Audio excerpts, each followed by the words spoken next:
Good evening, everyone. Welcome to the Corona Café discussions. These discussions are organized in partnership with the Alliance Française de Nairobi, the Elephant, and the French Institute for Research in Africa. We would like to extend all our participants a warm welcome for these virtual discussions that invite us to reimagine Kenya in the context of COVID-19 and more importantly after. So please allow me to welcome Dr. Mashai Mwangola, moderator for the Corona Cafés, who will introduce our distinguished panelists for this Corona Café. Welcome, Mashai. Thank you very much, Asita, and it's indeed a joy to be here for our third Corona Café. It's been such a journey so far as we reimagine Kenya. Those of you who've joined us before know that what we've been trying to do with the Corona Cafés is to stop, pause, and reflect, asking ourselves that even as the pandemic has forced us and forced everybody across the world to stop and reflect, will this be a new turning point in the history of the world, and more specifically for our purposes of Kenya? Is it possible that we will emerge out of this pandemic with new ideas and able to foster social progress through creating new models? We acknowledge that the pandemic has revealed our strengths. It's also pointed out areas that we must pay attention to. And so in the first and second webinars, we looked at health and social inequality. It was such a joy in the first one to be joined by Dr. Bosire, Dr. Aya, and Dr. Masese. And then in the last one, we were joined by activists Wangoi Kimari and Abubakar Zain.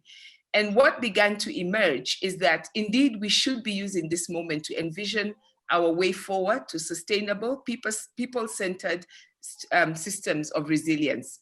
And so in this webinar, we pick up on some of the issues that we saw emerging when we talked about health, how easy it is during this time to push aside critical sectors as we go back to business as usual with politics.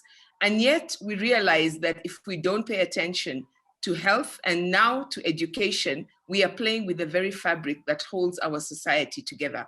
Last time, we talked about the real consequences of the social inequality that characterizes Kenya.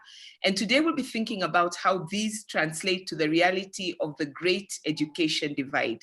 So it's such a joy today to be joined as we talk about education by two esteemed walimu. So I had Madaktari, then I had the activists, now I have walimu. And so I'd like to start by introducing Mr. Clifford Oluoch. Clifford is the head teacher of Premier Academy. He's the co-founder of Homeless of Nairobi and the founder of Shule Mtaani and one of the team of volunteer teachers who teach there. Clifford is also an author and he's a prolific author. He's written the fiction series, The Eastlanders, as well as textbooks in creative writing and mathematics. And it's such a joy to say, Karibu Mwalimu. Or do you prefer to be called Odijo? Any will do. Odijo, Mwalimu, it's okay. Sir.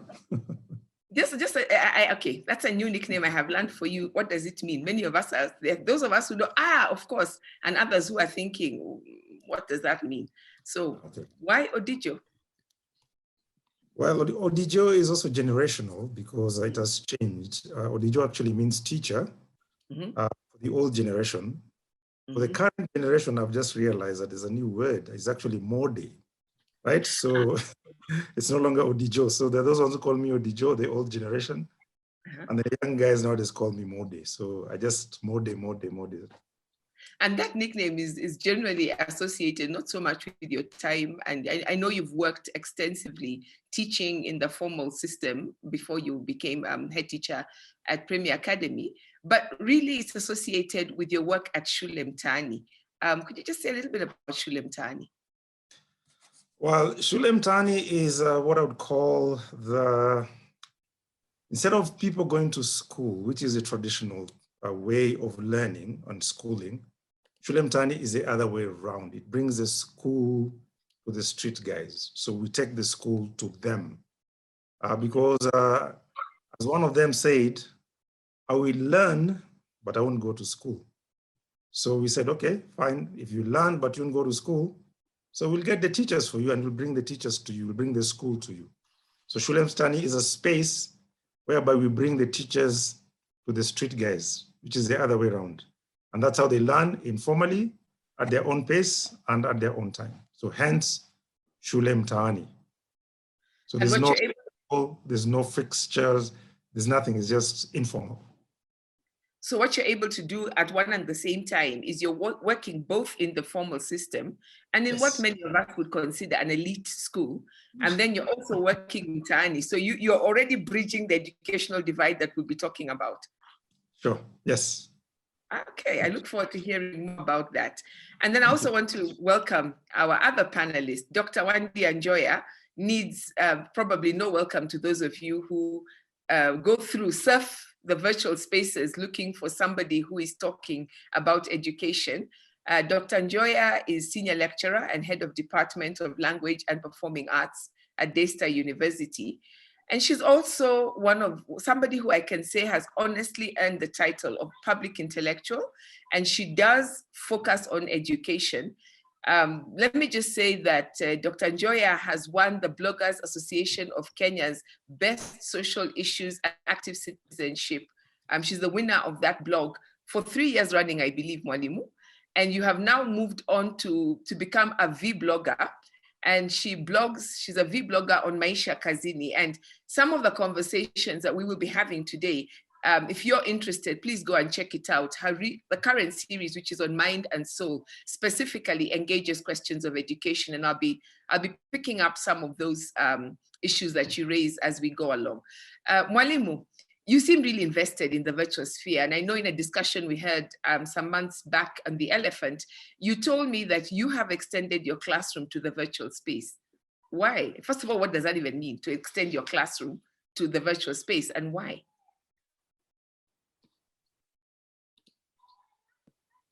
Mwalimu, I think you might need to unmute yourself. Okay, sorry. I decided to make social media my classroom. So the things that I would like to teach, but for structural reasons, I can't teach them. I decided to bring them to the social media. But also, I feel that the Kenyan public needs to hear some of the things we are saying, because this touches on our society. So that's why I moved. Yeah. And so for you, education isn't just about what's happening in the schools and with parents, but it really is a conversation for the society must all be engaged in. Yes. Yeah. And in fact, when I started teaching, I had the dream that our classroom doors could be open and anybody could come. So I decided to just do it online. Oh, well, I look forward to hearing more. But I'm going to just now start by diving right into our discussion. We are in the middle, several months into the pandemic season. And I think next to the issues with health, issues with education is what has consumed the public sphere. What is it that we are seeing now that for you, both of you, is ringing alarm bells? What is it that is so amplified that we can't but stop and pay attention to?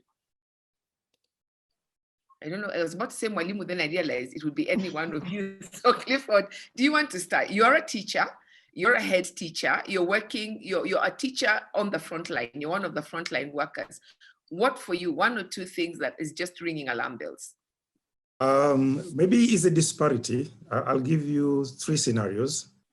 Scenario A is a Premier Academy where we have full-fledged online classes going on from kindergarten to A-levels, right?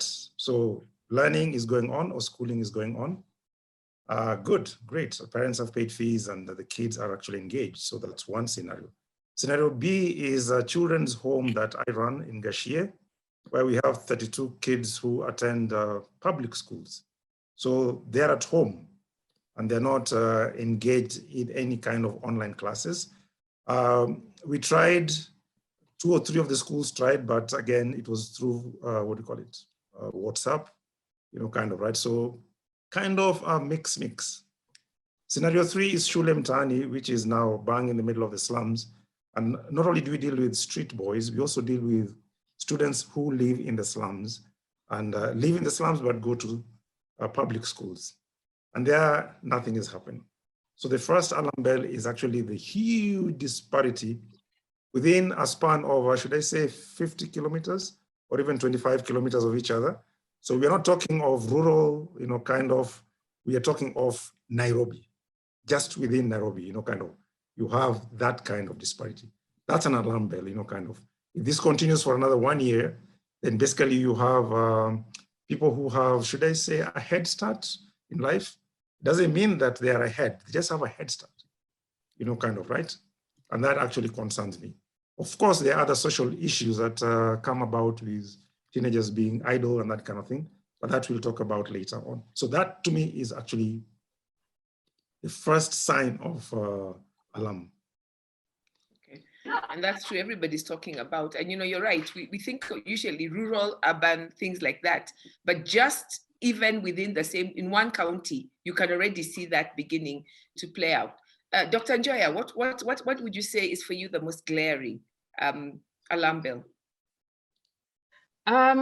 I think linked to what Clifford has said, I think the other one is the private cost, even for those who are able to pay some of the cost of education, they are realizing that it's more expensive than they anticipated. So even before the pandemic, they were paying for extra materials for their children and they were doing extra work as parents.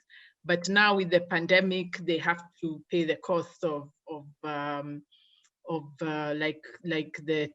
technology. They have to sit down with their children, and also they have to pay for internet and all those things. So I think there's an increasing awareness that of the disparity, not just because there are people who don't have access to these things, but even those who thought they can afford, they're realizing that it's more expensive than they anticipated. So indeed, the question of how we finance our education, whether it's coming out of our pockets or whether it is the government. I think I saw something in the last 2 days which said that schools have not been given any money. I think they only got 1 disbursement this year and we're halfway through the year. So for public schools that still have to keep the infrastructure somehow functioning, that have to look after staff and things like that, even before we also then come to what is the cost to parents who are being told we've got to go into e-learning. That's a whole new other conversation.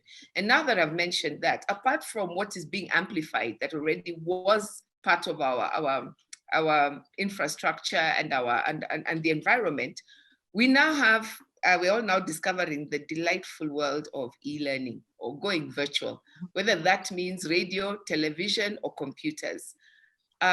What can you say that this pandemic season what is new about it, about the fact that we are now, we've always had curriculum learning, or I think KICD has always done radio programs. Many schools have always done computers. In fact, a few years ago, we were talking about we must move the public system into education. And remember, there were the promises of tablets that something didn't quite get together. But what's new about this new time to do with this area of virtual learning? Well, I think the most important thing, or the newest thing about it, is that we were dragging our feet about moving into electronics, digital completely. And the pandemic just kicked our backside and told us, guys, hey, move, you're moving too slowly, right? And that's, again, maybe later on we'll talk about it, is a disconnect. Almost most of the people who have smartphones don't realize that actually the power of the smartphone, right? The ones who have it, not the ones who don't have it. And I've had teachers who have had to teach from home using a smartphone. And it works, right? And they didn't know that side of it. So I think one of the things the pandemic has done is just to shake us and tell us, hey, I think you need to move to the next level of thinking, kind of, whether it's an elitist thing, a small percentage of it, but hey, guys, this thing is right in front of you, make use of it. It's a pity. Had we honored our promise of the tablet, I think it would have been very far now, very, very far, kind of. It's unfortunate that we didn't do that. So to me, that's the biggest thing that the pandemic has done. It has actually shown us that we can continue with teaching and learning even if schools are closed down. That's what it has taught us. So can we sit pretty and say that all of us, you gave us a disparity with 3 different levels. Can we say, we know that Kenya is one of the countries in Africa that we're doing really well in terms of digital everything. Can we say that we can then sit pretty and say, really, even though we have kids in all these levels, more or less everybody's continuing to have an education because we now have virtual learning? And I'll ask that to Clifford, because I know you're working in the different levels. Actually, that comes in my last presentation, or my last actual talk, which is about the involvement of the community, right? I grew up in a time whereby the community was very strong. And one of the things we didn't have a television as a family, but the community, there was a community hall that had a television. And it became actually a congregation point for watching news, for watching football games and boxing games and whatever kind of thing. That has died. Okay, so much later on, years later on, the community is no longer involved as it was. If it were, then we'd have those community halls, and I would just put up a screen, and I would have different classes, different people coming. The ones I would like to do the same thing in deep sea slums, kind of, right? I just put up a screen, I put up a TV. Okay, in the center we have a TV, but because of social distancing, we have not started any formal lessons per se to the secondary school students. But the moment you get the go-ahead from the government, we'll do it. Okay, so back, yes, we can sit pretty and say that learning is going on, but we can also not sit pretty and say that everyone is involved in trying to reach the people at all the levels. We are not reaching the people at all the levels. And we've got the ability to do so. We have it. We're not using it at all. Okay. So the community, back to the community. Yes. Okay. And I was going to say, Mwalimu Wande, I know you've talked and written a lot about this divide, this class divide. That means sometimes we sit pretty and we say, yes, we're doing something, but not everybody is achieving it. And I'm interested, especially because I know you're at the university, and I saw University of Nairobi students, for instance, I think are going to court because exams are supposed to happen or have been happening. And they're really concerned that not every student is able to participate as they should be. What are your thoughts on this particular area? Yeah, just to tie on to what Clifford has said, I think what this time has done is to push us to be a bit more flexible and more creative with teaching, but it's still not enough.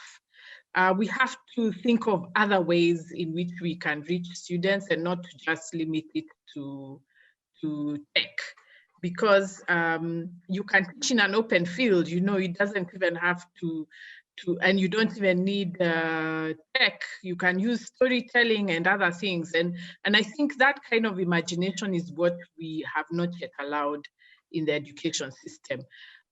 For the universities, I would say that that's actually the problem, because I think they can come up with other ways in which to help students, to reach out to other students. I think we need to be more flexible with exams. For example, of course, I can't comment directly on the particular university, but we can even say, do exams need to be done at this time? Can we wait until we meet? Or, things like that. I think the issue is flexibility that we don't have, and we are not very imaginative about other ways in which we can do what we do.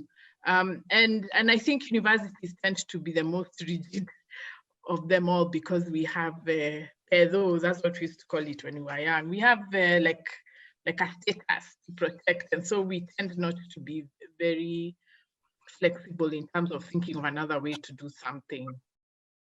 And indeed, I find that in the public sphere, we've not been worrying so much about universities and higher education because it always seems that, you know, people feel that that's an elite problem, even if some of our students actually come from very humble circumstances. Now, I wish we had time. If we did, I would love to go into the question of how did we come where we have come from, you know, the history of education, going back to the colonial era, through the independence, through the many different systems, and to look at Kenya within the global situation. And please, if you can bring this in as we continue to go into the conversation, I'd love to hear your thoughts. But I want to zero in on this question of the great education divide, right? And Clifford, you know, you mentioned that we have this the idea, the whole thing about class, depending on the kind of resources, the kind of community that a school is situated in and is serving, we get different kinds of education. There is the issue of geography that you alluded to, that we know in Kenya every year when we see the exams come out and we rank the counties, certain counties start looking for themselves from the bottom, right? And other counties are looking for themselves from the top. So we know that there's also a rural-urban divide. We know that there is a problem in terms of so many schools, so many curriculum, right? There's the Kenyan system, there's the American system, there's the British system, there's homeschooling, doing different kinds of things and so on. And so we are really divided education environment. What are the consequences of this? And because this is, I think, some of the things that for me have been amplified during the pandemic season is that we're not even talking about an education system. We're talking about several education systems all in one country, and each of them is doing different things depending on what their challenges are. So let's talk a little bit about that, and whichever area any of you wants to talk about, but within this education divide and the consequences, I'd love to hear your thoughts. Well, go ahead, Clifford. Okay, sure, no problem. I don't think it's a big issue the way it has been amplified. I think the biggest, let's say, problem or challenge will become the parent. You know, kind of the parent doesn't know what to choose. So it's confusing to the parent. But if you look at the teachers, I mean, the teachers themselves move from one school to the other school, from one curriculum to another curriculum. So we have British curriculum schools with 70, 80% of the teachers who are locals, who are not trained in Britain. So what does that tell you? It tells you that there's something about the content that is actually constant, it's consistent. Whether it's an American system, 3 + 3 will be 6, right? Whether it's whatever, British curriculum, American curriculum, 844, you know, kind of, the content and the knowledge remains consistent. What varies is actually the methodology, what they call the pedagogy, you know, kind of, that is slightly different. And what I've always seen is that with the difference between the third world and the first world is the pyramid effect, you know, kind of, right? Whereas in the third world, there's a lot of emphasis at the bottom, at the nursery, the prep school, the secondary schools, because the places at the university is limited, because it goes like this, right? So the higher you go, right, the more, the less opportunities you have. So it's kind of a knockoff system. So the base is actually very, very wide. But the top where Dr. Wandia is very narrow. Whereas in the third world, in the first world, it's the opposite, you know, kind of, right? Completely. They start very slow. And then I think literally when they reach the university level, they're being begged to go to the university, you know, kind of, right? Guys, go to the uni, you know, kind of, right? So back to your question, all these education systems are not an issue because what we call the essential skills, which is literacy, numeracy, thinking skills, all those are the same completely. But the biggest difference that you'll find is that students from poverty-stricken areas have got hunger. They've got hunger for education.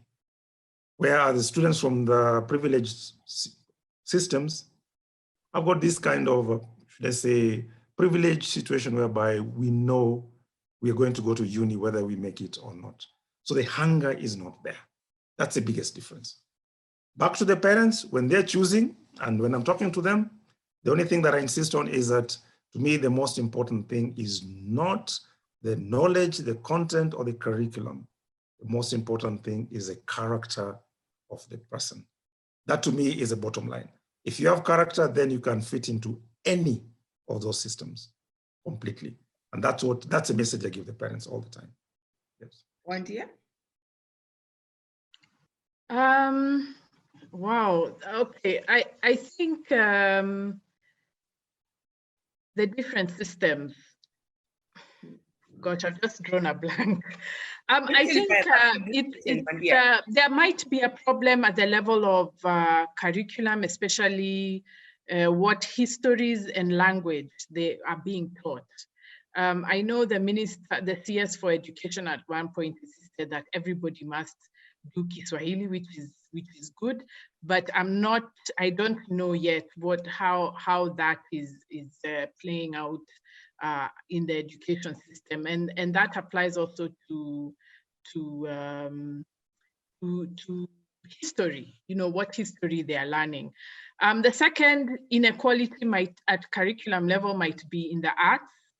The schools that are better endowed will probably be teaching the arts to their children as opposed to the schools that not have resources. And so you find that because the arts gives us the ability to imagine and to extend beyond our limitations, then you find that the people who actually need that skill are not getting an opportunity to practice it through the arts. So that's at the level of curriculum. There's another problem which I've had being talked about, but I have not yet seen any evidence of it. But I've had people say that people who go to the foreign curricula are given better consideration when it comes to employment. I'm not sure about that.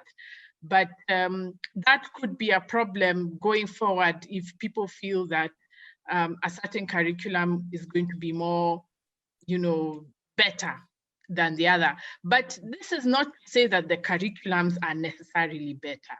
I think like what Clifford is saying, what the problem is in the perception. What does it mean when you have a certificate saying IGCSE and you have another one saying KCSE? What does it mean in the marketplace? Is it going to discriminate against people? And then there's also the same kind of discrimination when it comes to the schools, that there are some schools with the right names and there are some schools which are not known, quote unquote.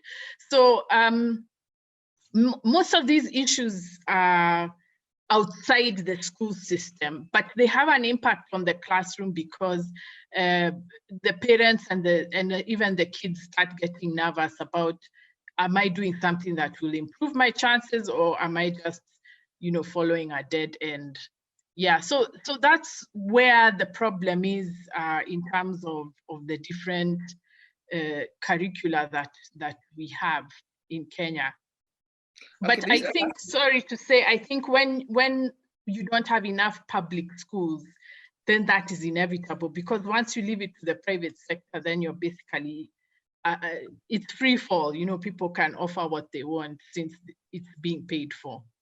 And people will go where they think they'll get more value. The reason I was asking that question is last week when we were talking about, the last fortnight when we talked about social inequality, one of the things that began to emerge is how divided we are as a society.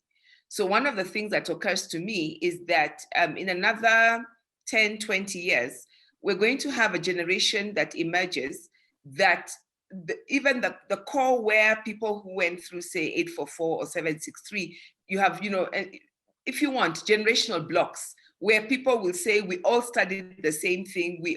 When you say something, we've read the same books. We've all gone through the same history. We will not have that. And given that, if you look at the British curriculum or the American curriculum or South African or wherever else our curriculums are coming from, what they put at the center of those curriculum is a prioritizing of the needs of the philosophical orientation to this country is the best country in the world, to making that country the center of the universe, which is a natural thing to do. What starts to happen when we have a society where the elite, and the elite could be political, business, whatever, the people who have gone through certain systems are oriented towards certain countries, which are not Kenya. And then the others are like, those of us who went through the Kenyan system, we can talk to each other. But then the ones who went to other systems, we don't have that across the system. That's why I asked the question. And I wonder if any of you has a comment on that. Yeah, and in fact, even the way it's not even just within the same generation, it's now across, from the old elders to the young people. Like I keep saying that my teachers were in the colonial system. They did the CAPE and all that. Then I did 763. I'm teaching 844. And now I'm teaching 844s who are going to teach in CBC. I mean, it's such a disjointed system that generations cannot speak one another because we are busy asking, do you do this? When I was this is what I did. When I was in school, this is what you did. So the knowledge that we accumulate outside the syllabus gets lost because we are busy trying to find each other and find out, did my parents learn this? Did my children learn this? Are they going to be able to teach the same thing? So it's we are fragmented. The education system is fragmented within the generations and between the generations. Okay.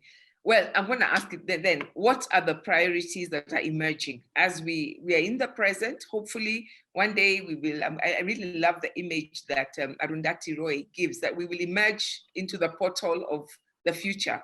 What priorities would you say characterize this moment? And Clifford, I want to start with you because the question I'm wondering is, you work in all these different areas. So I'm looking for the priorities that run across the system, but also that you are both a teacher as well as an administrator. So you're seeing the education system from different levels. You're also a parent. What are some of the priorities that you think we must use to give us a vision for the future?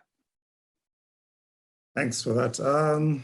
Well, just also to tie in with what Wendy has said and what you've asked about the fragmented, should I say, education system. It's not as fragmented as I would like to think, because for me, one of the things that the baseline is that you're dealing with human beings. Yeah. You're not dealing with robots. And I would like to go biblical a bit. The 10 Commandments are the 10 Commandments from the days of Moses to now. I mean, whether you have a smartphone, you have a whatever kind of thing, it's the 10 Commandments, right? Because it's about character. I went to a school whereby the product of the students from that school, even right now, and 30 years ago when I left, is the same. Why? Because of the character and the pastoral component. So as I deal with Asians and Kenyans and Arabs and guys from the streets and whatever kind of thing, the baseline is the same. It's a human beings, kind of, right? As a human being, how am I going to deal with you? Where am I going to actually push you to the next particular level? So number one, as we are moving on, the focus has to be less on the syllabus, less on the curriculum, and more on the person. Why are we having all these issues? All you need to do is just go to KOT, okay? Look at the insults that people hurl at each other. The inability to even just respect someone's view or to respond to a view. Yesterday I posted something on social media and someone replied asking, ni pesa ya mama yako? Kind of, instead of addressing the issue, he started abusing me, kind of. And I was like, okay, fine. Whenever someone does that, I go back and say, I have failed as a teacher. We have failed as educators, kind of, to actually make people realize that, listen, when I am addressing you as a person, the first thing I need to do is to respect you as a person. Then respect your view. Then respond to your view. But no, I won't do that. I will insult you, kind of. And some of the most creative insults I've seen is actually on KOT. Kind of, they're brilliant insults. I would actually write a book about them, but it's a failure on our side. So why? Because our focus has never been on the person, has always been the product. You know, kind of the end product is what is success. What is success? Success is material, you know, kind of. So once that becomes our focus, then we've lost it completely, you know? And that is why when you meet, should I say, whether it's a priest from a Catholic side or a priest from the Indian, whatever kind of thing, you know, their humility is the first thing that hits you. It hits you. Why? Because you're not used to meeting humble people. You're used to meeting people, arrogant people, people with pedo, as one day I would say, you know, kind of who want their presence to be known by what they have, but not what they are. So again, as we are moving towards, you know, kind of the future, we have to put character at the top. And then the others will have to fall into place. Otherwise, you've lost it, you know, kind of completely. I really like that. And the idea of, when you say pastoral, and also the idea of care comes. And I know Wandia has talked about care, not only to do with the individuals, the students, yes, but also to do with their parents, to growing and nurturing this caring society that, you know, when we say Article 10, the values, you know, our national values are to grow that. Wandia, yes, I know you talk a lot about philosophy and the foundation of education. So let me ask you this question. What is education for? When you keep talking about the philosophy and our framework, what's your concern here? I think for me, education is about understanding one another and responding together to the issues that confront us. Now, issues could range from anything from social character issues, like the ones Clifford is talking about, or it could be skills, although I'm not a fan of that conversation. So I think the basic element is that society has to be in conversation, and it has to allow those conversations to happen. And not just one-to-one, like what Clifford is saying about talking to one another, understanding one another and being able to directly talk to someone and address what they're saying without insulting them or beating them up. There is that level, but there's also the level of being able to come together, talk about the challenges and the promises that we can have together as a society. That is just not in the system. The system we have is for, the philosophy is that people are there for the market. And that's why you hear people saying, will my child get a job from this system? Will the system give my child the skills for the job? But skills and work is only like a fraction of what people do. People have to be parents, they have to be citizens, they have to be members of the world. And they also need those skills, not even skills, they need to be invested as human beings in the betterment of society. So philosophy is very important because the philosophy tells us, why are we doing what we are doing? And unfortunately, the common narrative among Kenyans is that it's for work, that we go to school for work. And that's why we don't invest in character, we don't invest in care, we don't invest in asking ourselves, if somebody is suffering, what should I do? How can I help? All these, you know, social investment of us in each other is not what the system is about. The system is about, it's an instrumentalist philosophy, meaning human beings are there for the market and for an industry. And so whatever you educate them for is for that thing. And that's why I think our social relations are crumbling, because we are not taught how to deal with one another. We are only taught how to prepare ourselves for somebody else and for somebody else to make money. Okay, that's quite humanizing, actually. But I'm itching to push back because, guys, it sounds great what both of you are saying. But at the end of the day, I have a child. I'm paying fees. I'm doing everything to support my child. They have, you know, they develop all these wonderful character. You know, they're great people, socially adjusted, and then they turn 18, or they turn 21, and I'm like, you know, really, I'm not going to keep feeding you and taking care of you for the rest of your life. At the end of the day, they must be able to get a job. At the end of the day, they must be able to care for themselves. What's the place of that? Because I'm losing that in what you guys are saying. Or at least you seem to be really making it not a priority. And I'm like, hey, come on now, let's be realistic.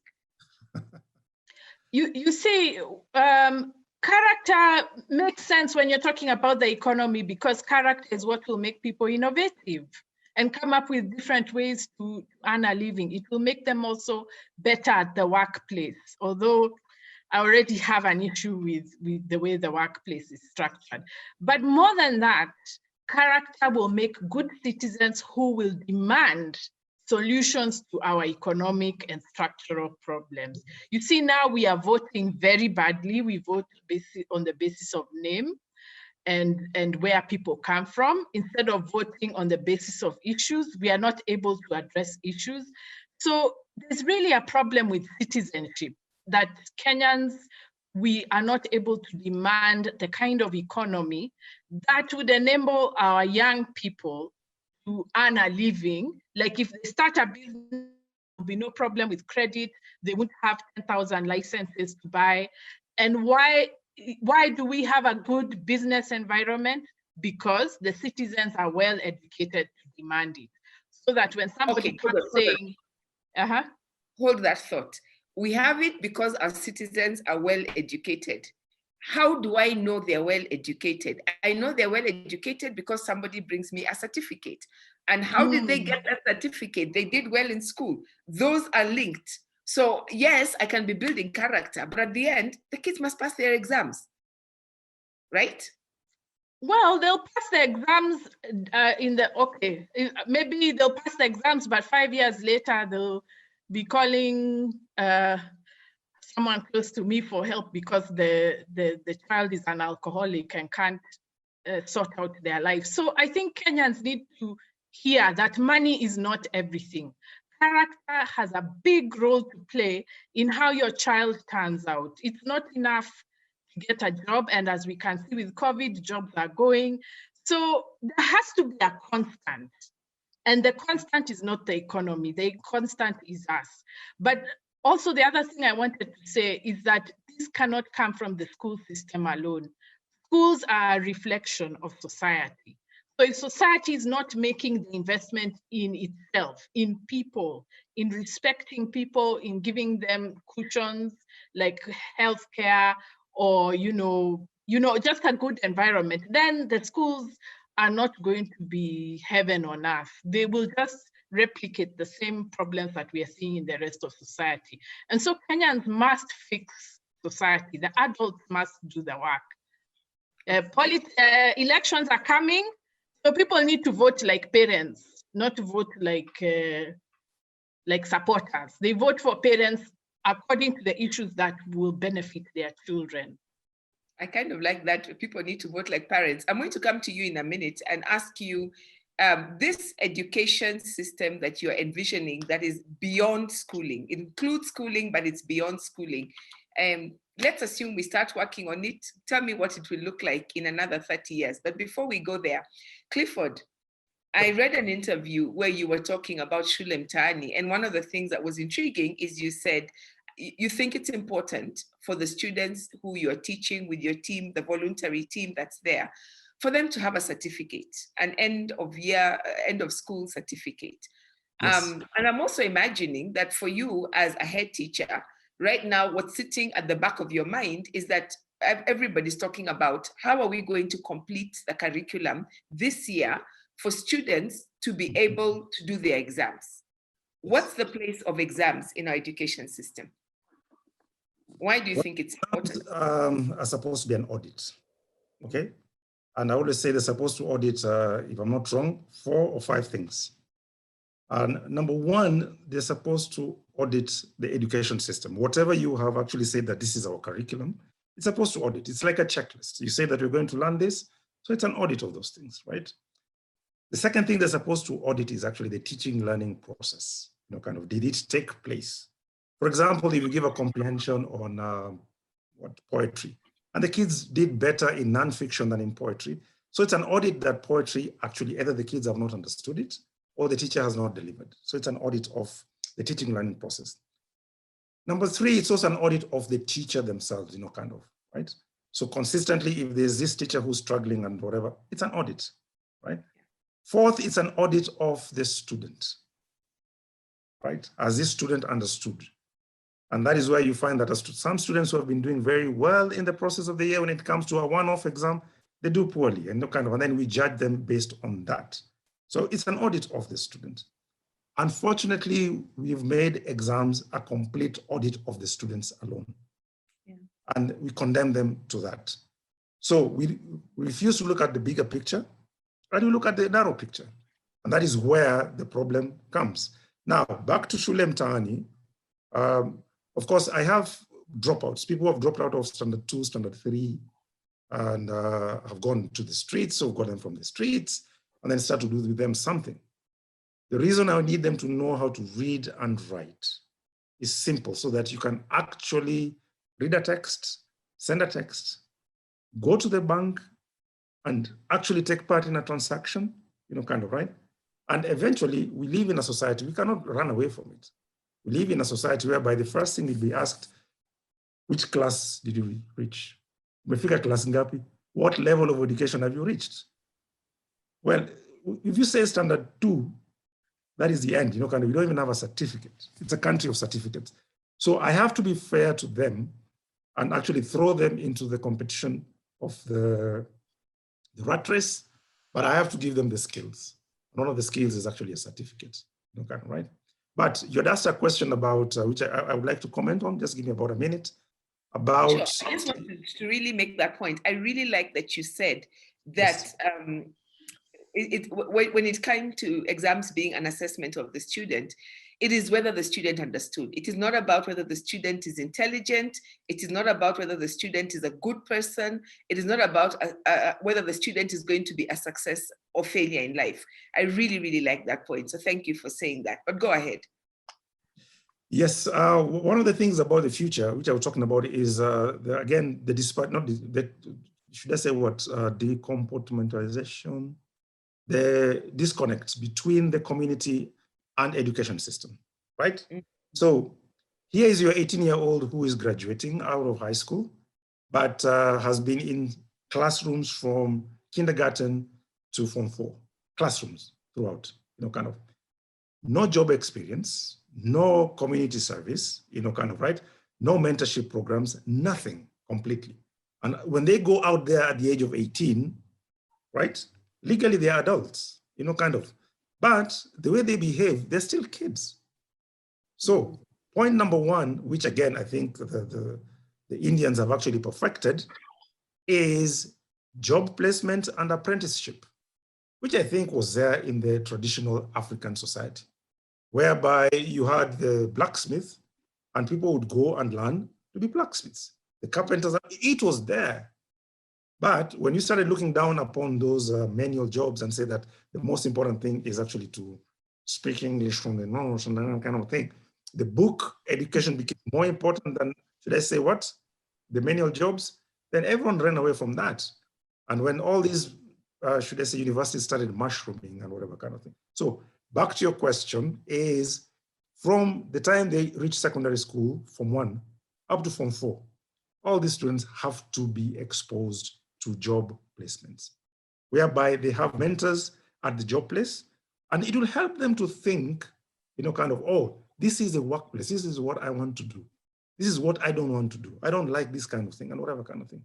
If we kind of work on that system, then by the time they're reaching Form 4 and doing their exams, they have an idea more or less of where they want to go, or more importantly, where they don't want to go, right? But they've met in their secondary school life, they've met more people in job placements than they've met their teachers in school. Right now, it's just their teachers and then careers where people just tell you, come and talk about this career, and then they disappear. And that is it. There's just no connection completely. And that's where we are failing. Okay, and so what I want to, and you've actually taken us, you've made the transition, thank you for that, is to come to this space. So this is what I'm going to say to both of you. It's the year is 2050. And I have the absolute pleasure to be asked to moderate at 2 events. Both of them are first shifts. And the first shift is where you really celebrate somebody who's done an amazing body of work. And in each of these cases, quite coincidentally, it's a group of people who have come to me and said, my teacher has taught me something, or our teacher has taught us something. And we have taken those lessons on board, and we have gone on, and we've spent the last 20 years, we have transformed the state of education in Kenya. Everybody is looking at Kenya as the example of what an education system is going to be. And Clifford, I already have a sense that yours will say that we have this well integrated.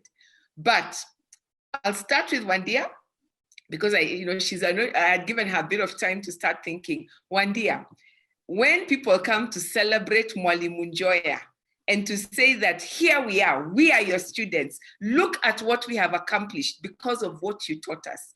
Give me 3 characteristics of that education system that they have created. What would it look like? Remember, it's 2050. So we have 30 years to build it. It's not so much about what's wrong with today. It's about what your students, after listening to you, after taking hold of your dream, have created. What would that look like? I would hope that my students will have created community centers where people can come to talk. Others will have created libraries, public libraries, where people can come and borrow books and discuss books. And then the third group is people who actually take care of society through whatever profession they do. I'm very biased, of course, to the caring professions like teaching, medicine, even social services like environment. The people who ask, how are human beings surviving and are they doing well? So those are the 3 things I would really hope to see. People who are interested in knowledge creation, in encouraging society to create knowledge together, and people who care for society in whatever profession they are in. That would be my dream. And because of that, I'm not very invested in improving the school system until we open up the channels for knowledge production in the society as a whole. The artists are really struggling, and yet the artists are literally our prophets. They are the people who tell us where we have been, and they give us the space to imagine what we could be. We have not given enough platforms, enough spaces for them to perform and put up their work. And yet that is a group of people who will help Kenya imagine. And then, like I said, I think we need more libraries. And the devolution was supposed to have enabled counties to have libraries in their counties. And I would dream of having libraries in sub-counties and even towns. That's so that people can integrate what they are learning with what the rest of the world is also doing. I would like to see more festivals, like having 47 major festivals, 1 in every county. And what you do is you just have a calendar, and everybody, you can decide this year I'm going to this festival here, this year I'm going here. Because festivals are where people bring their knowledge together. It's not just about performance, where they also bring their knowledge together. So I would like to see a Kenya that values knowledge and that values the social process of creating knowledge, because knowledge is not created in isolation. It's created through conversation, and so we need more spaces where that can happen.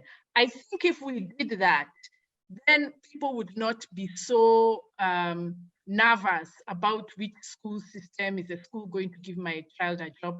Because there's already creativity happening there's innovation, there's invention, there's so many things happening outside the school, so that it's not such a struggle for kids to get into contact with these things outside the school system. Right now, the school is everything to everybody, and I think the school is collapsing under the weight. It can't be all things to all men. Okay, and I'm going to, I know I need to go to questions and bring in participants, and I want to encourage those who are on this call. You could start to put your questions. I see we've already got a couple of questions. You can either put it in the question and answer session part, or you could put it in the chat, and I'll be coming to those in a few minutes. Wandia, not if we are going to create it, your students create, I'm telling you, in 2050, I believe me, your students have done it. I'll come back to you in a moment, and I want you to tell me the 2 big challenges that your students managed to, that we are still, maybe in those of you in 2020, you're struggling with, but by 2050, your students have finished, they have dealt with it. I want you to give me those 2. Mwalimu Clifford, what are we celebrating you for? What new vision have you brought to us? Ooh, okay, that's a tough one. I am looking at 4 different areas. I want to be celebrated for the day KCPE or KCSE or national exams will be conducted in different languages. I want my students to do that. We have all these people who have to translate from mother tongue to Kiswahili to English. By the time they're writing KCSE exams, they get D because they think in mother tongue. And we laugh at them, kind of, this guy thinks in mother tongue, kind of, right? 2050, I want to see KCSE, kind of, so that I say that, oh, this guy studied in Kikuyu medium. This guy studied in Kalenjin medium, kind of, and got an A. And actually studied English as a subject, not as a language. That's one thing I want to see. The other thing I want to see, which Mwalimu Joya has not mentioned, it's her pet project, is a TVET, okay? I want to see TVETs more as hubs rather than TVETs. Kind of where any child from nursery school to Form 4 can actually go into a TVET and be exposed to what you call practical ways of doing something or innovative ways. So TVETs more to be like hubs rather than TVET for the sake of TVET, kind of, right?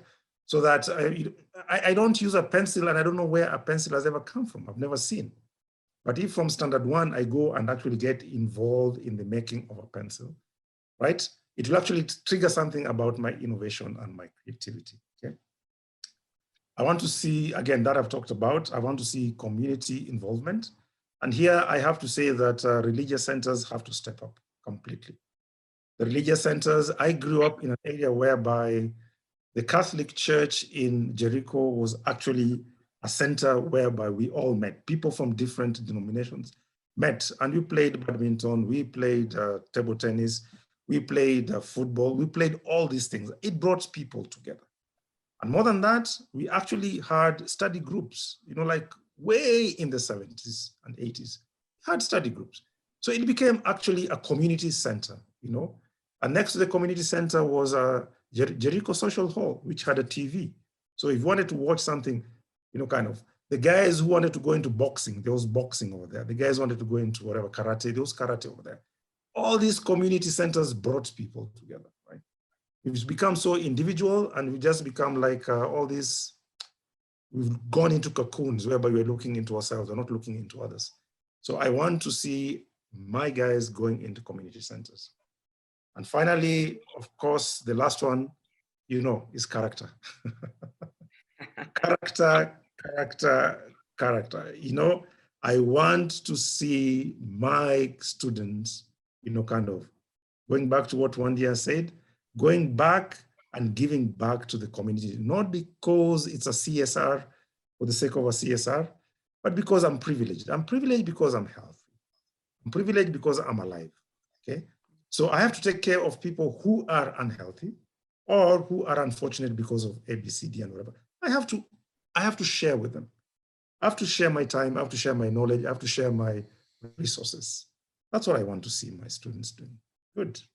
Thank you. That's an amazing vision. I'm putting them together and I can see an education system that's centered on the community where the question of character and values is really what drives this education system. It is multilingual, it celebrates the diversity of who we are as a people, and knowledge is integrated into society. So we don't have, you know, the whole vision, the whole thing that people talk about, an ivory tower, but it is so seamless that kids are learning about life, are participating in preparing themselves, not in an artificial way, for the lives they're going to live. It's innovative. At the heart of this is arts. At the heart of it is culture. Nowadays, I know, we talk a lot about STEAM. STEAM is now, people are beginning to say, yes, we want science and technology, but we also recognize that we must have arts, we must have culture right at the heart of it. And that this is an education system that embraces the community, is embraced by the community. It is easily knit in with everything that's going on. I'm going to questions, and we're going to have a conversation for those of you who are just joining us. This is the Corona Café on reimagining education, having done so in both health and social, and the question of social inequality, with Walimu, Wandi Anjoya, and Clifford Oluoch. And before I go to the questions that I have, very quickly, you don't need to elaborate. Just each of you tell me, what are the two things, the two challenges, the two things that we must be able to grapple with and successfully deal with before we get from where we are today to where we'll be in 2050? Wandia? Philosophy. You know, why do we educate? I don't know whether, and work. You know, what is work and how do we make work dignifying, creative, and communal? Okay, thank you very much. Clifford. I don't know whether I can count up to two. Okay, even one. The thing you think we must deal with. Yeah, for me, it's just individualism, you know, kind of become so selfish as a society completely that we're losing the bigger picture and we're focusing on the smaller picture. And the smaller picture actually now is ourselves. That to me is where we need to move out of ourselves to the rest. Okay, that's really great. And thank you very much for that. I want to just give a couple of comments before I go to the questions. Mercy Ndondo thinks that what Dr. Wandia has mentioned about extending our imagination and creativity to be very illuminating. And she notes that right now online learning is barely reaching marginalized communities, and we should crowdsource context-based solutions to ensure that learning continues. Carol is really appreciating the idea of Shule Mtaani. She really likes that concept. Then we have somebody who's anonymous but asks, what would be the place of learners in the development and delivery of the education system that we're talking about? You know, because right now we're in a situation where parents-led education system is the one that's driving and taking this country towards self-reliance. So what would the place be of learners in this education system? And Peggy Mativo has a similar question, so I'm going to bring that up at the same time. She asks, how do we create a society where it's safe for children, for the kids, the children themselves to say, I don't know, and then start looking for different possible answers? So I think both of them are asking, how do we put children, how do we put the learners at the center of our education system? Any of you? Okay, I'll go first. Unfortunately, the learner will never be, should I say, take a role in learning. Okay, a lead role. Let me put it that way. The reason is, for all those people who take the kids to schools, right? It's the parents who choose the school. That's number one. Of course, there are many factors as well. Even homeschooling, it's the parents who decide that, listen, I'm not going to take you to places where your morals are going to be corrupted and whatever kind of thing. We never consult the learners about what they're supposed to do. That's the first thing. The second thing, again, the syllabus, which is again, top bottom, you know, kind of, right? Starting with what they're supposed to study at engineering, and then breaking it down up to where they're supposed to do in standard one. Again, the learner is not involved, you know, right? One of the things that online learning has actually shown is that the learning process can be accelerated if the student is within their own space. Hence, homeschoolers will have that advantage. You can actually move faster, right? rather than when you're in school. So yes, once the learner is there, the school has been chosen for him, even the school uniform has been chosen for him, the timetable has been chosen for him, everything has been chosen for him, okay? How can we involve the learner into learning? The whole process of, should I say, a facilitator into a student is actually to light a fire, to intrigue the students into asking questions. And that goes back to the teacher, who should not always be, like, should I say, lecturing at maybe at the higher level they can lecture. At the lower levels, you're not actually lecturing. You are actually, should I say, facilitating learning. And here you have to look more for the whys rather than the what and the who's and everything. I've seen very many, back to exams, very many exam questions, kind of where the students are asked questions. What about flipping it? What they call the flipped classroom. What about flipping so that you give the students answers and ask them, give me questions. And they would be like, oh, okay, what question am I going to ask you now? Kind of, right? What about what they call the flipped classroom, whereby now, instead of giving you homework to go and do at home, okay, why don't I give you homework to do in school? And then when you go at home, you go and prepare for tomorrow's lesson. Complete flipping, which is what the innovation and the creativity that Joya was talking about. We have moved away from the content-based learning that was there in the 70s and 80s and 90s. Now we're no longer into content and knowledge-based. Now it's innovation. So the facilitator has to change their approach. But just the last one is some of the students that I take care of in the slums, they've got homework. And the homework is copying notes from a textbook to an exercise book. They have the textbook. Okay, so I was asking them, why are you copying notes? Says, no, the teacher said that if you copy the notes, we're learning more. And I'm like, okay, that's what we did in the 80s. We can't be doing exactly the same thing of copying notes, drawing a map, kind of, what do you mean you're drawing a map? The map is already there. Google is already there. Atlases are out of completely fashion. What are you drawing a map for? Completely. So we need to flip that. The reason why we are still taking the learners the way we took them in the 70s is because that's how we learned, and that's how we think is the best way of learning, right? And then again, group discussions, right? Collaborative learning, which is one of the skills, the essential skills of 21st century, kind of. We move into that. Let the students lead their lessons rather than the facilitator. Thank you. Thank you. So it's about working together. We're teaching people, not teaching content. And so figuring out how to work together as the learners and the teachers to be able to do that. I know we've got a number of questions, so I'm going to direct each question maybe to one or to the other. Wendy, I'm going to ask this question from Virginia, because I think this is something you're really invested in. She asks, what active roles are I think being taken to ensure that education and training systems align to the industry? And I think it is the whole place of preparing students to go and work in the industry. Are you sure that's for me? I don't believe in industry anymore. Oh dear. I just encourage the person to check my blog at wandianjoya.com, where I explain a little bit more. I feel that the way the industry is structured right now is not human.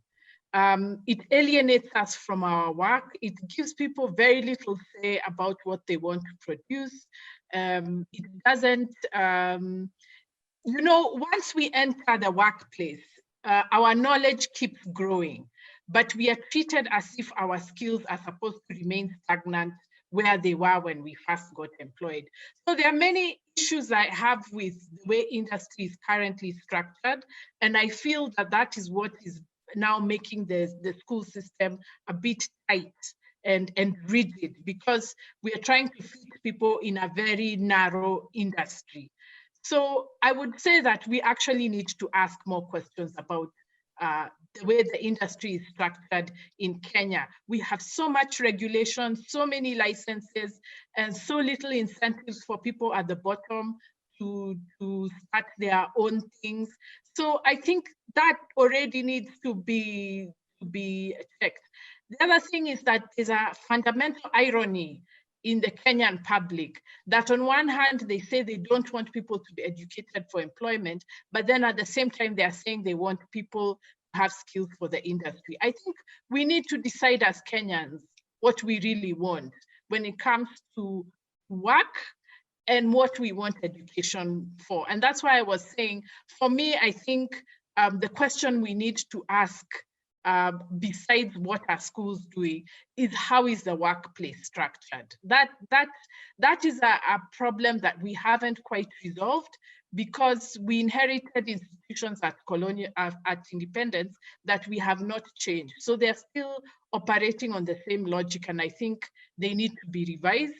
And unfortunately, the education system did not give us enough historical and cultural knowledge to ask those kinds of questions. So I'm not invested in industry anymore, because I tried to sell my soul to the industry and it did work no matter what. So now I've just said, let's educate for other things other than, and then the industry can benefit if it benefits. They let them find out how to benefit from it. Sorry, that I know that was not the answer that was desired, but that's what I'm saying. I would be willing to engage. It does challenge us to think about this link between work and, you know, we often hear, you know, we're training for an industry and the industries are telling us the students aren't meeting their needs. So it helps us think a little bit more about that. Clifford, Lydia Muthuma has several questions, and what I'm going to do is try to bunch them. And I think I've seen a couple of other people who are asking for, especially for teachers or educationists who in this moment are trying to deliver education online. Is there a way to post educational materials or on virtual, you know, platforms, whichever ones that they are, that would help assist learners? What is the advice you would give for people who are trying to make do with what they have during this period? And perhaps if you want to comment also on the question of assessment online during this period, what is it that we can do? Thank you. I saw the one of assessment, and for me, do we have to assess them? Do we really need to assess them? You know, and the answer is no, we don't. Okay. As I've said, when the space opens up and people go back to formal schooling, then we can go back to formal assessment. Right now, there's no use of stressing people of you've been having all these online assessments, online classes. So let's assess you so that we can know where you are. Why are we assessing them? You know, kind of, right? Again, I go back to the 70s and 80s where repeating classes was very normal, you know, kind of, right? Because you didn't get it. Nowadays, people hardly repeat classes because it's different, right? The end product is not to pass an exam, of course it is, right? But to get the essential skills that will actually make you fit into the society. So assessment, not necessary at all. The other one about online material and that kind of thing, unfortunately, again, we are pulling in different directions. We have all these teachers who have got brilliant ideas, but they don't know how to bring it into one and come up with regular lessons. And it's something that I would really be willing to take up with one or two willing teachers. I think one of them has done it. I think Dennis Omolo, I saw your comment over there. He tried a Zoom whereby teachers were invited to teach and students were invited to attend free lessons and whatever kind of thing, but it didn't go very far. So apart from the schools that have those formal online classes, the ones that don't have, it's up to the teachers to get together, you know, kind of offer those lessons and then let the students attend them. But if you're waiting for Serikali in this idea, then it's not going to happen. We have to do it. We have to push it. Okay. So any Somolo challenge to you? Okay, thank you.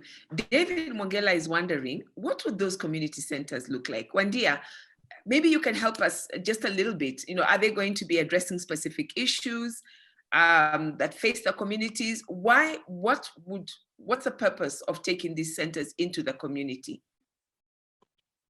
I think the community centers would be a place for lifelong learning. So apart from having artistic performances done by everybody from the children to the adults, you can have guest speakers from other counties come and share their knowledge about growing a certain product or making a certain thing, or just coming to tell stories. And that one is very important. Telling the history of our communities and the people in our country or even around the world. That would be the place where people would come to listen to those things. So you can have a series like, Teachers of Kenya, and then you have different teachers coming to say their histories, or you can have Doctors of Kenya, or even, Kajo, stories of Kajo. How did people survive in the 80s and how are they surviving today? I think there are so many interesting stories that need to be told, and the community centers would be the place to do it. So for art, for knowledge, I think it's for mainly arts and knowledge, and where people can come together also and think about, politics. And I don't mean politics in terms of parties, but in terms of this is what we want our MP to do. Where is the place that we are going to tell him what we need? Then that would be the place. So it's just where you would hold your barazas, lifelong learning sessions, performances, everything that brings the community together. Okay, so there are a lot of questions that are about the different players who come together. Rebecca Crook asks, how might we support equal partnership between youth and adults in reimagining education? So it's not just, how it's done by policy players and by people, the adults who know. And she was building on a question by Teresa Bagaya, where she asked, what does parental engagement done well look like? And picking up from what you said, Wandia, that many learners are raised by grandparents. So, and then there was another question from Dennis, which had to do with teachers. What role do teachers play in moving this transformative vision? So my sense is that people are saying, okay, we buy into this idea, but how do we make sure that the youth, the parents, the grandparents, the teachers, all of us are part of this, bringing this education together? What are some of the things that you can say? I don't know if we've lost Clifford. Oh, there you are. And I'm going to ask both of you, just quickly, how do we bring these different disparate groups into this space? I think we already talked about the community center. I mean, that's the whole point of the community center. Is actually, it's a hub, right? Mm-hmm. It's just a hub of activity and a buzz of activities, right? That's number one. Secondly, again, I'll talk about mainly a little bit about Shule Mtaani, whereby we have secondary school students taking care of primary school students, which is, again, should I say, the scout movement has got that kind of system whereby the older ones take care of the younger ones or whatever kind of thing, which is what was there in the traditional African society. So we have aspects of that, kind of. The only thing is that we lose it when we go to schools where the teacher is the authority, kind of, and the student has got absolutely no input into whatever is happening. That is why we lose it. And that is why the inquisitive 5-year-old, 6-year-old, by the time they reach 12, 13 and university, they're completely passive, kind of. They're not used to that kind of combative way of, should I say, taking on ideas and questioning them. They're not used to that. So we lose it somewhere there. So that question that says, how can we involve the youth and the adults, kind of, the adults need to step down and let the youth, kind of question. And then you guide. Yours is to guide, to facilitate. But right now it is to suppress, kind of, the way one day was saying, kind of that professor chip on the shoulder of, I know, so shut up. Kind of, you got that attitude and that whatever kind of thing. No, we are the facilitators. We are the ones who are ending up killing all these brilliant minds and all these ideas, kind of. We, the adults, are the ones who are killing it. So we need to open ourselves. We need to let ideas, kind of come. And then let the youth kind of take over and we guide them. But right now, no. Okay, so it's really, do you want to add anything to that? Yeah, two things I wish parents would do. One is keep affirming your child that no matter how they perform, they'll be okay. That what matters is that they do their best. And this is not even, this one came from my mother, that's what she did, and I think it worked. That you boost your child's self-esteem and let them know that they are more than their academic performance, and that what matters is that they do their best. The second thing is a work ethic. And work is not about just academics and sitting down and doing the homework. Make them wash dishes, you know, and I'm not talking about exploitation. I hope they'll be able to know the difference, but do it with them, you know, cook with them, do the garden with them. If during the holidays, if you need to transport something, go with them, because your work is what teaches them to work. And that work doesn't have to be, you know, doctor, engineer, lawyer, those ones. You know, just even if you're selling things, let your child see what it is that you do, because children don't know what work is. They don't see it. They just hear that the parent went to work and came home and there was money. But they need to see what work looks like and to have a work ethic, because that is what keeps them going after school. So teaching them to be confident and to believe in themselves, and then work and to be disciplined at the work. You know, we tend to think of discipline as being beaten when you do wrong, but discipline is being able to stick to a task to completion.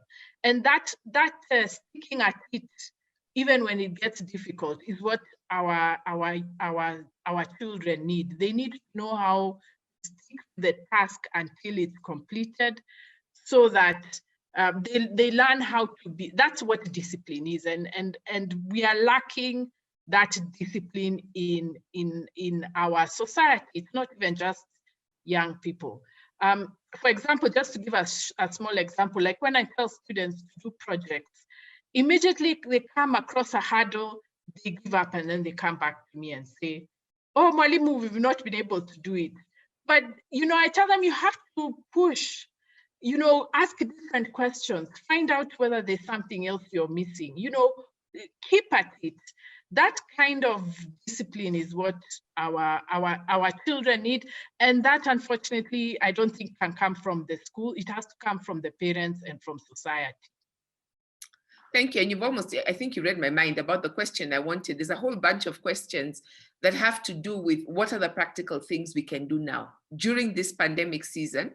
Mercy asks, what practical solutions can we as educators come up with now? Virginia Nfekathe asked, how can we utilize this time when kids are at home to provision cultural education? And I think Lydia Muthuma had asked about must values education be put on hold because of the pandemic. So to those parents, to those who are thinking about how do we start to bring this to being, and not just parents, anybody, what's the one thing each of you would tell them, this is the one practical project I am telling you go and do as we come towards the end? Read books. Read books. Just read. Storybooks. Okay. You can never go wrong with storybooks. I normally say I'm yet to meet someone who reads books and is stupid or is thick or is whatever, slow in reasoning. Just read storybooks. That's it. As many as you can. The only thing you need to do is to vary the genres, right? So make sure you have biographies, autobiographies, you have nonfiction, you have science-fi. Read books. Just read. That's it. If schools close for 1 year, read books. When you come back, it will be like physical exercise and the mind will be ready for the rest. Don't bother with past papers, sorry, okay? Don't invest in those things. I don't know, revision books and I don't know what and whatever kind of thing. Just read books, storybooks. That's it, that's all. Okay, Wandia?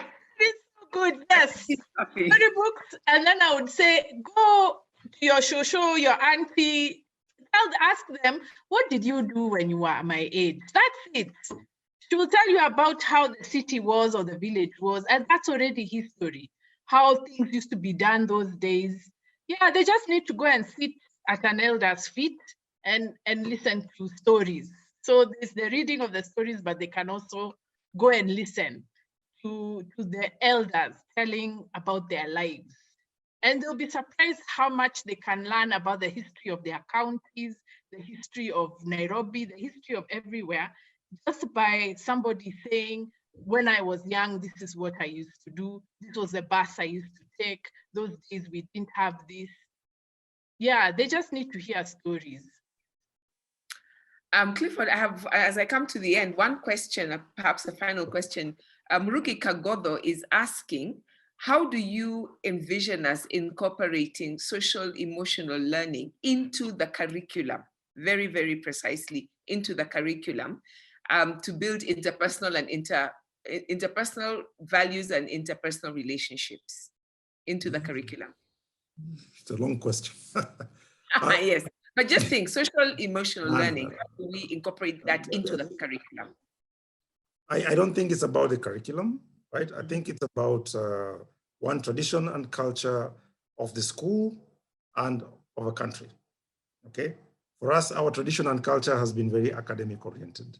So interpersonal skills and social skills and emotional intelligence is completely out of the question. It's not our culture, it's not our tradition. You can't really put these things in our curriculum. You can't, right? In fact, you shouldn't. But all teachers by training should actually be people who make sure that all these things are actually emphasized, strengthened in the school. That's the job of a teacher. So if you're going to do that, go to the teacher training colleges. Train the teachers to make sure that when they are delivering whatever they're dealing with human beings, number one. They're dealing with human beings, number two. And they're dealing with human beings, number three. Right now, we're dealing with a syllabus. We're dealing with a curriculum. And we're dealing with an exam. We're not dealing with human beings, right? So if we want to do that, we go back and we change our perspective that we're dealing with human beings. That's the bottom line.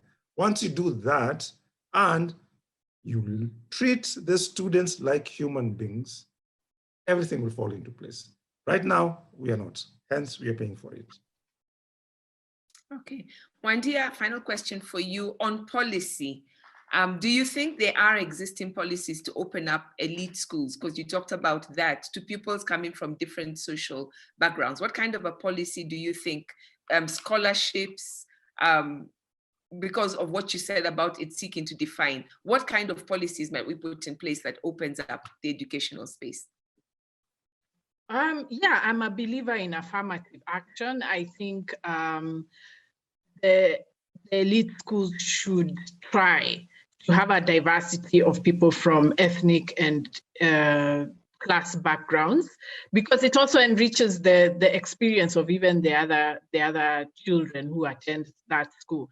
But that must be seen as a temporary measure. It cannot be permanent, because we have to still resolve the questions that are plaguing society. And in fact, what I would say is that parents need to be more political in terms of demanding better policy for their children.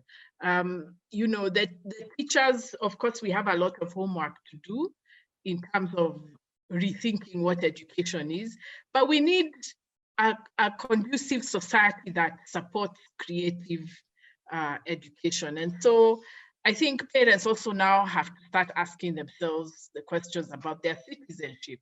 What are they demanding at the political level for their schools? So that personally, I think we need a public education system and to end this privatization, and then that will force us to make our schools good.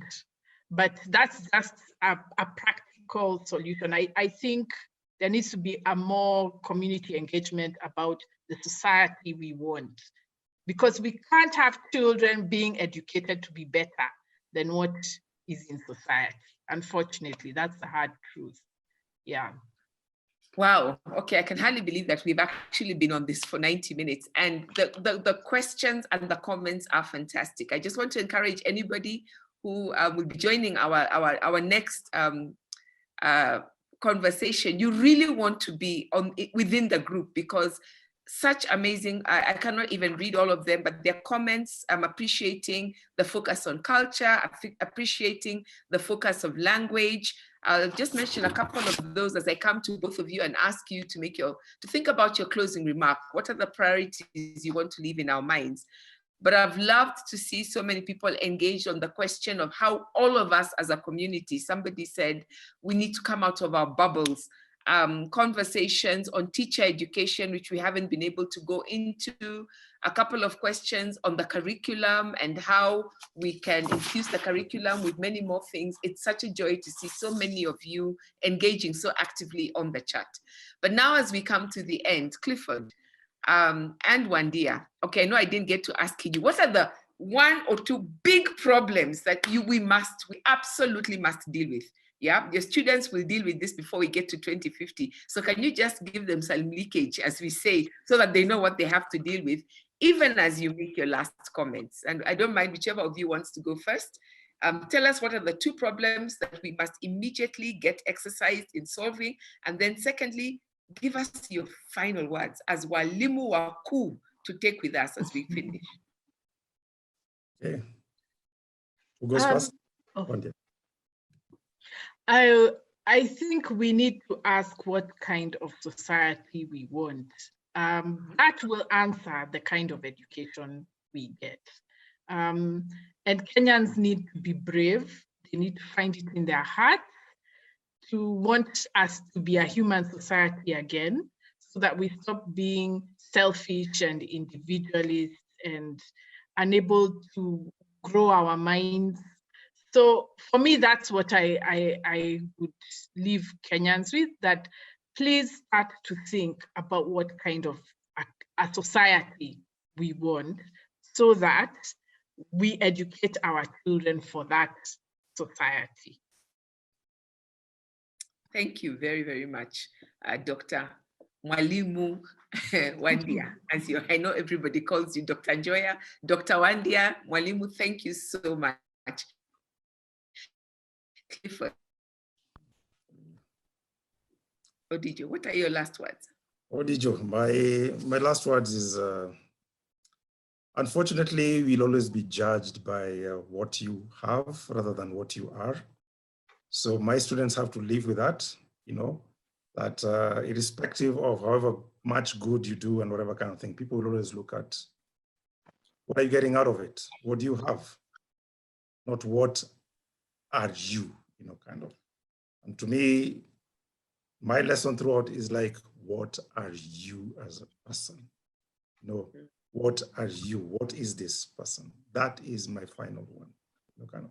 And of course, to everyone who's been here and everything, is all you need to do is just extend to the next person or to the next society that is next to you, the next community. Just help the person next to you. You never know what difference it will be.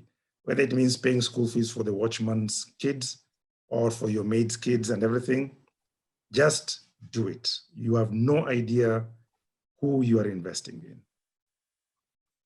Good. I want to thank both of you in the words that have come from the participants. Joyce Ngugi says, what a riveting discussion. It shook me to my bones. Thank you all. And I absolutely agree with her. Anton says, asanteni sana walimu. So refreshing, hopeful, and insightful a conversation this was.